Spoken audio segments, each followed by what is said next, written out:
the most affordable places to live.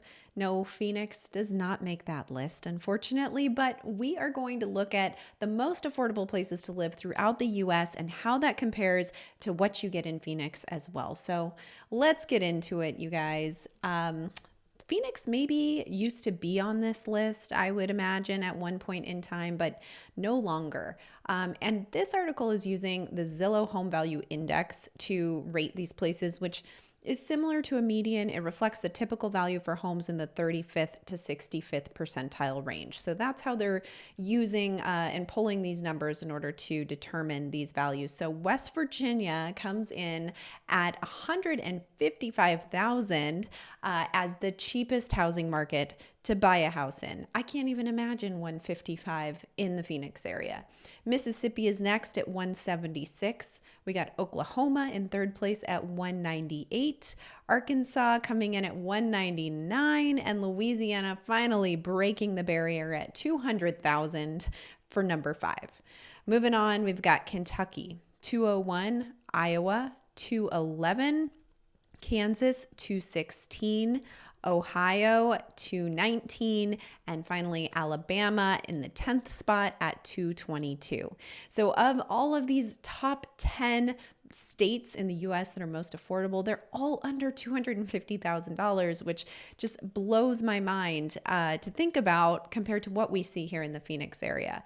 Now, this article even breaks them down by county, and if you think 250 or 222 was a great number, look at this: $30,000 for McDowell County, West Virginia. That comes in as the cheapest county to live in the US when this was recorded. We got Wyoming County, West Virginia at 46,000. It sounds like you got to move to West Virginia to get the best price on homes. Phillips County, Arkansas, 48,000. Alexander County, Illinois, that's coming in at 50,000. Harmon County, Oklahoma, 52,000, just a little bit higher there. Hardeman County in Texas, 58,000. East Carroll Parish, Louisiana, 61,000. Another Texas county, 62,000. Bertie County, North Carolina, 63,000, and Claiborne Parish, Louisiana, 78,000. So those are the most affordable housing markets, or cheapest, however you want to think about it, throughout the US. I also thought this was really interesting to look at. This is how much income you'll spend on your mortgage payment, and it lists out all of the states and how they compare. I did highlight Arizona. It's about 17% of your income used to your mortgage. Now, keep in mind, this is Arizona as a whole. This isn't Phoenix specifically.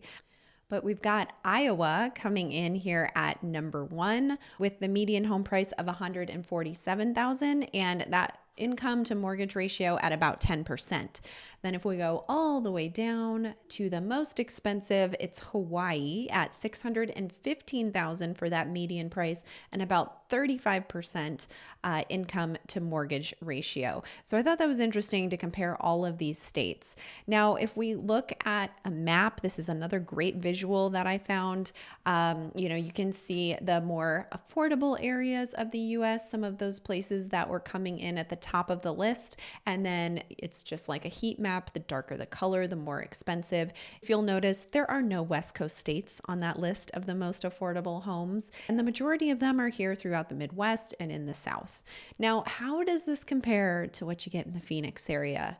I just figured let's go back to the very top of this list at 155,000 and let's see what kind of single family home you're able to get in the Phoenix area for under 155,000. And there aren't a lot of results. We've only got one in Glendale, a couple here in the South Phoenix area. There is one in Chandler.